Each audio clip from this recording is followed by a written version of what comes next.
ಮೂರನೆಯ ಬಾರಿಗೆ ಅಧಿಕಾರಕ್ಕೆ ಬಂದಿರುವಂತಹ ಪ್ರಧಾನಿ ನರೇಂದ್ರ ಮೋದಿಯವರ ಸಂಪುಟದಲ್ಲಿ ಕರ್ನಾಟಕ ಮೂಲದ 4 ಜೊತೆಗೆ ಕರ್ನಾಟಕದಿಂದ ಆಯ್ಕೆಯಾದಂತಹ ಒಬ್ಬರು ನಿರ್ಮಲಾ ಸೀತಾರಾಮನ್, ಒಟ್ಟು 5 ಸಚಿವ ಸ್ಥಾನವನ್ನು ಕೊಡಲಾಗಿದೆ.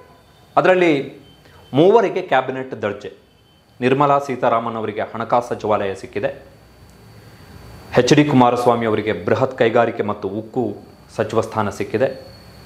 ಪ್ರಹ್ಲಾದ್ ಜೋಶಿ ಅವರಿಗೆ ಆಹಾರ ಮತ್ತು ನಾಗರಿಕ ಸರಬರಾಜು ಇಲಾಖೆ ಸಿಕ್ಕಿದೆ. ಜೊತೆಗೆ ನವೀಕರಿಸಬಹುದಾದ ಇಂಧನ ಇಲಾಖೆ. ಇಷ್ಟು ಕ್ಯಾಬಿನೆಟ್ ದರ್ಜೆಯ ಸಚಿವ ಸ್ಥಾನ ಸಿಕ್ಕಿದೆ 3. 2 ರಾಜ್ಯ ಸಚಿವ ಸ್ಥಾನ. ವಿ ಸೋಮಣ್ಣ ಅವರಿಗೆ ರೈಲ್ವೆ ಖಾತೆ ರಾಜ್ಯ ಸಚಿವ ಸ್ಥಾನ, ಜೊತೆಗೆ ಶೋಭಾ ಕರಂದ್ಲಾಜೆ ಅವರಿಗೆ ಆಹಾರ ಸಂಸ್ಕರಣಾ ಖಾತೆಯನ್ನು ಕೊಡಲಾಗಿರುವಂಥದ್ದು.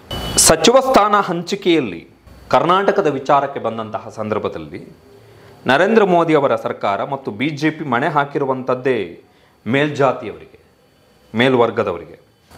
ಪ್ರಹ್ಲಾದ್ ಜೋಶಿ ಬ್ರಾಹ್ಮಣ ಸಮುದಾಯಕ್ಕೆ ಸೇರಿದಂಥವರು, ವಿ ಸೋಮಣ್ಣ ಲಿಂಗಾಯತರು, ಶೋಭಾ ಕರಂದ್ಲಾಜೆ ಒಕ್ಕಲಿಗರು, ನಿರ್ಮಲಾ ಸೀತಾರಾಮನ್ ಬ್ರಾಹ್ಮಣರು.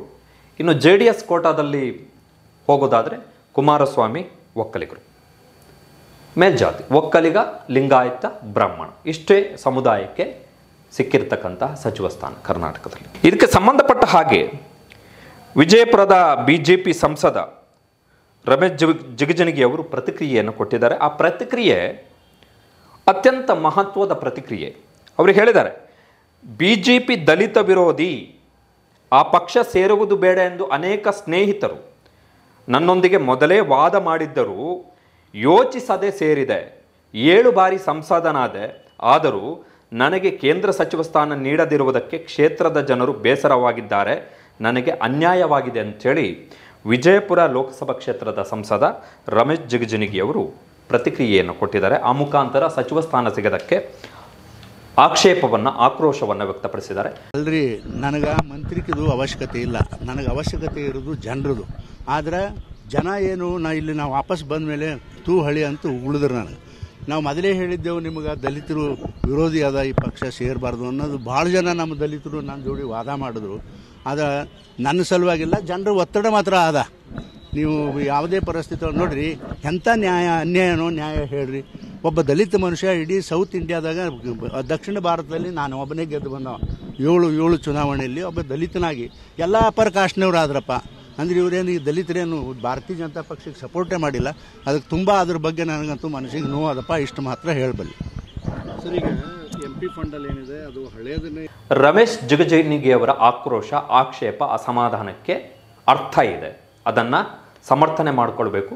ರಮೇಶ್ ಜಿಗಜಿಣಗಿ ಅವರಿಗೆ ನರೇಂದ್ರ ಮೋದಿ ಅವರ ಸರ್ಕಾರ, BJPಯ ಸರ್ಕಾರ ಅನ್ಯಾಯವನ್ನು ಮಾಡಿದೆ, ಮೋಸವನ್ನು ಮಾಡಿದೆ, ವಂಚನೆಯನ್ನು ಮಾಡಿದೆ, ದ್ರೋಹವನ್ನು ಮಾಡಿದೆ. ನೋಡಿ, ಪ್ರಹ್ಲಾದ್ ಜೋಶಿ 2019ರಲ್ಲಿ ನರೇಂದ್ರ ಮೋದಿ ಅವರ 2ನೇ ಅವಧಿಯ ಸರ್ಕಾರದಲ್ಲಿ ಪೂರ್ಣಾವಧಿಗೆ ಮಂತ್ರಿಯಾಗಿದ್ದಂಥವ್ರು. 5 ವರ್ಷ ಪೂರ್ಣಾವಧಿಗೆ, ಅದು ಕೂಡ ಕ್ಯಾಬಿನೆಟ್ ದರ್ಜೆಯ ಸಚಿವ ಸ್ಥಾನದೊಂದಿಗೆ. ಗಣಿ, ಕಲ್ಲಿದ್ದಲು, ಜೊತೆಗೆ ಸಂಸದೀಯ ವ್ಯವಹಾರ ಕೂಡ ಇತ್ತು ಅವರಿಗೆ. V Somanna first time MP, ಮೊದಲ ಬಾರಿಗೆ ಲೋಕಸಭೆಗೆ ಆಯ್ಕೆಯಾಗಿರುವಂತಹ ಸಂಸದ. ಆದರೆ ಲಿಂಗಾಯತ ಎನ್ನುವಂತಹ ಕೋಟಾದ ಅಡಿಯಲ್ಲಿ ಅವರಿಗೆ ಮೊದಲ ಬಾರಿ ಗೆದ್ದರೂ ಕೂಡ ಕೇಂದ್ರದಲ್ಲಿ ಸಚಿವ ಸ್ಥಾನ ಸಿಕ್ಕಿದೆ. ಶೋಭಾ ಕರಂದ್ಲಾಜೆ 2021ರಿಂದ 3 ವರ್ಷ, ಅಂದರೆ 2ನೇ ಅವಧಿಯ ಅಂತ್ಯದವರೆಗೆ 3 ವರ್ಷ ಸಚಿವೆಯಾಗಿದ್ದರು. ಈಗ ಮತ್ತೆ ಅವರಿಗೆ ಸಚಿವ ಸ್ಥಾನ ಸಿಕ್ಕಿದೆ. ಈ ಒಂದು ಶೋಭಾ ಕರಂದ್ಲಾಜೆ ತಮ್ಮ ಕ್ಷೇತ್ರ ಚಿಕ್ಕಮಗಳೂರು, ಉಡುಪಿ ಚಿಕ್ಕಮಗಳೂರು ಕ್ಷೇತ್ರದಲ್ಲಿ ಕೆಲಸ ಮಾಡದೇ ಇದ್ದರೂ ಕೂಡ, ಹಾಗಾಗಿ ಅವರನ್ನು ಬೇರೆ ಕಡೆ ಬೆಂಗಳೂರು ಉತ್ತರಕ್ಕೆ ಸ್ಥಳಾಂತರ ಮಾಡಿ ಅಲ್ಲಿ ಗೆಲ್ಲಿಸಿಕೊಂಡು ಬಂದಾಗ್ಯೂ ಕೂಡ BJP ಅವರಿಗೆ ಮಣೆ ಹಾಕಿದೆ. ಕಾರಣ ಏನು ಅಂತ ಹೇಳಿದ್ರೆ ಒಕ್ಕಲಿಗರು ಅಂತೇಳಿ. ಇನ್ನು Nirmala Sitharaman, one of the worst performing minister in the Modi ಕ್ಯಾಬಿನೆಟ್ನಲ್ಲಿ. ಅತ್ಯಂತ ಅಸಮರ್ಥ ಸಚಿವೆ ಯಾರು ಅಂತ ಹೇಳಿದ್ರೆ ನಿರ್ಮಲಾ ಸೀತಾರಾಮನ್. ಜೊತೆಗೆ ಎರಗೆನ್ಸಿ, ದುರಹಂಕಾರದ ಮಾತುಗಳು, ಬೇಜವಾಬ್ದಾರಿಯ ಮಾತುಗಳು, ಹೊಣೆಗಾರಿಕೆ ಇಲ್ಲದ ಮಾತುಗಳು. ಸೊ ನಿರ್ಮಲಾ ಸೀತಾರಾಮನ್ ಅವರಿಗೂ ಕೂಡ ಎಗೇನ್ ಸಚಿವ ಸ್ಥಾನವನ್ನು ಕೊಡಲಾಗಿದೆ. ಅದು ಕೂಡ ಕ್ಯಾಬಿನೆಟ್ ದರ್ಜೆ ಹಣಕಾಸು ಸಚಿವ ಸ್ಥಾನ, ಪ್ರಮುಖ ಖಾತೆ ಸಿಕ್ಕಿರುವಂಥದ್ದು. JDS ಕೋಟಾದಲ್ಲಿ ಸಹಜವಾಗಿ ಕುಟುಂಬ ಪಕ್ಷ ಆಗಿರೋದರಿಂದ ಬಂದಿದ್ದೆಲ್ಲ ಅವರಿಗೆ ಅಂತ ಕುಮಾರಸ್ವಾಮಿ ಅವರು ತೆಗೆಸ್ಕೊಂಡಿದ್ದಾರೆ. ಹಂಗೆ ನೋಡಿದ್ರೆ ಕುಮಾರಸ್ವಾಮಿ ಅವರು ಸ್ವಲ್ಪ ಜಾಣತನವನ್ನು ಏನಾದರೂ ಪ್ರದರ್ಶನ ಮಾಡಿದಿದ್ರೆ ಕೋಲಾರದ MP ಮಲ್ಲೇಶ್ ಬಾಬು ಅವರನ್ನು ಮಂತ್ರಿ ಮಾಡಬೇಕಿತ್ತು, ಕ್ಯಾಬಿನೆಟ್ ದರ್ಜೆಯ ಮಂತ್ರಿ ಮಾಡಬೇಕಿತ್ತು. ಜಾತಿ ಸಮೀಕರಣದ ಲೆಕ್ಕಾಚಾರಕ್ಕೆ ಒಂದು ವೇಳೆ ಬಂದಿದ್ದಿದ್ರೆ ಅಂಥದ್ದೊಂದು ಜಾಣತನ, ಅಂಥದ್ದೊಂದು ಉದಾರತನ, ಜಾಣತನ ಅನ್ನೋದಕ್ಕಿಂತಲೂ ಹೆಚ್ಚಾಗಿ ಅಂಥದ್ದೊಂದು ಉದಾರತನ,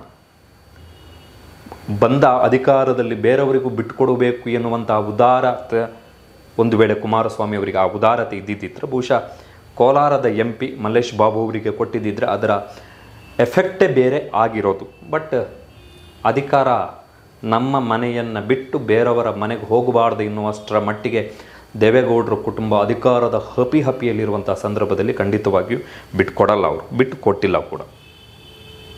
ರಮೇಶ್ ಜಿಗಜಿಣಗಿ ನರೇಂದ್ರ ಮೋದಿ ಅವರ ಸಂಪುಟದಲ್ಲಿ ಸಚಿವರಾಗಿದ್ದರು 2016ರಿಂದ 2019ರವರೆಗೆ, ಕೇವಲ 3 ವರ್ಷ, ಅದು ಕೂಡ ರಾಜ್ಯ ಸಚಿವರಾಗಿ.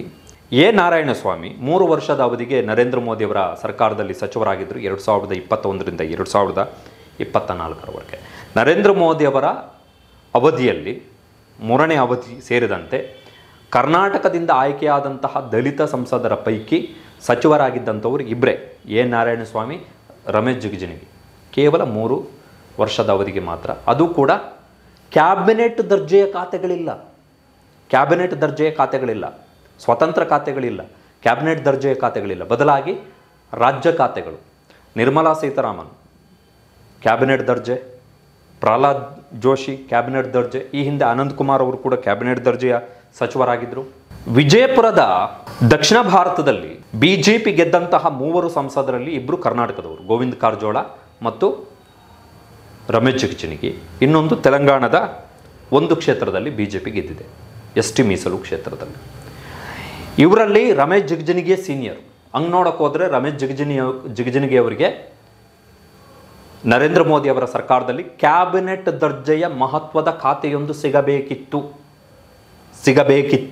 ಕೊಡಬೇಕಿತ್ತು.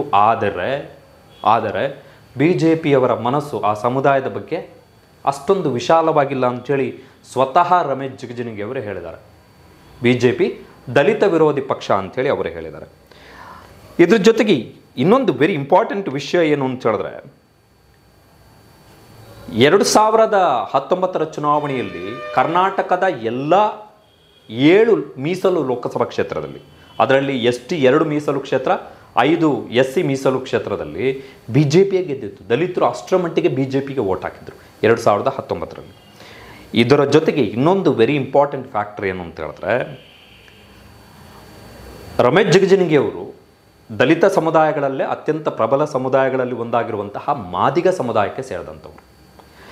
2023ರ ತೆಲಂಗಾಣ ಚುನಾವಣೆಯ ಸಂದರ್ಭದಲ್ಲಿ ಪ್ರಧಾನಮಂತ್ರಿ ನರೇಂದ್ರ ಮೋದಿ ಅವರು ಮಾದಿಗ ಮೀಸಲಾತಿ ಹೋರಾಟದ ಪ್ರಮುಖ ನಾಯಕ ಮಂದಕೃಷ್ಣ ಮಾದಿಗ ಅವರನ್ನು ತಮ್ಮ ವೇದಿಕೆಯಲ್ಲಿ ಬರಸೆಳೆದು ಕುಳ್ಳಿರಿಸಿಕೊಂಡು ಮಾತಾಡ್ತಾರೆ, ಮಾದಿಗರ ಮತಗಳನ್ನು ಸೆಳೆಯಲಿಕ್ಕೆ.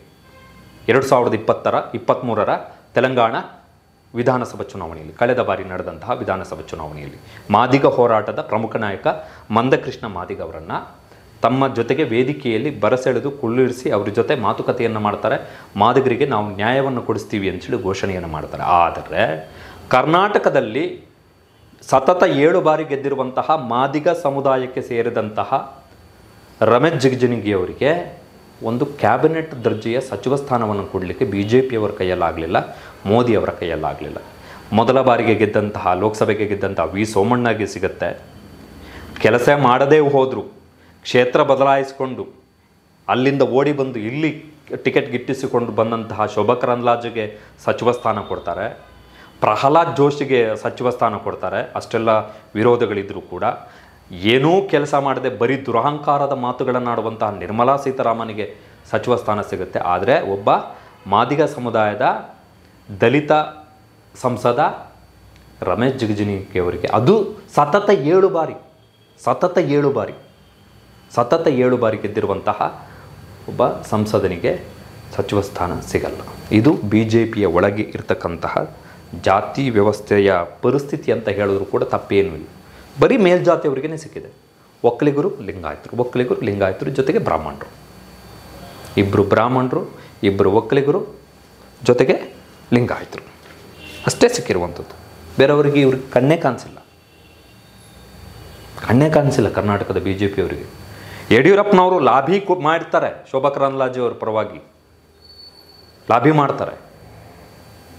ಬೇರೆಯವ್ರು ಕೊಡಬೇಕಿತ್ತಲ್ಲ ರಮೇಶ್ ಜಿಗಜಿಣಗಿ ಅವರಿಗೆ, ಸತತ 7 ಬಾರಿ ಗೆದ್ದಿರುವಂತಹ ಒಬ್ಬ ಸಂಸದನಿಗೆ. ಸೊ ಅಸಮಾಧಾನವನ್ನು ವ್ಯಕ್ತಪಡಿಸಿದ್ದಾರೆ. ಬಿ ಜೆ ಪಿ ದಲಿತ ವಿರೋಧಿ ಪಕ್ಷ ಅಂಥೇಳಿ ಅವರೇ ಹೇಳಿದ್ದಾರೆ. ಅದನ್ನು ನರೇಂದ್ರ ಮೋದಿ ನೇತೃತ್ವದ ವಿಶ್ವದ ಅತ್ಯಂತ ದೊಡ್ಡ ರಾಜಕೀಯ ಪಕ್ಷ ಬಿ ಜೆ ಪಿಯೇ ಸಾಬೀತು ಮಾಡಿದ ಕೂಡ.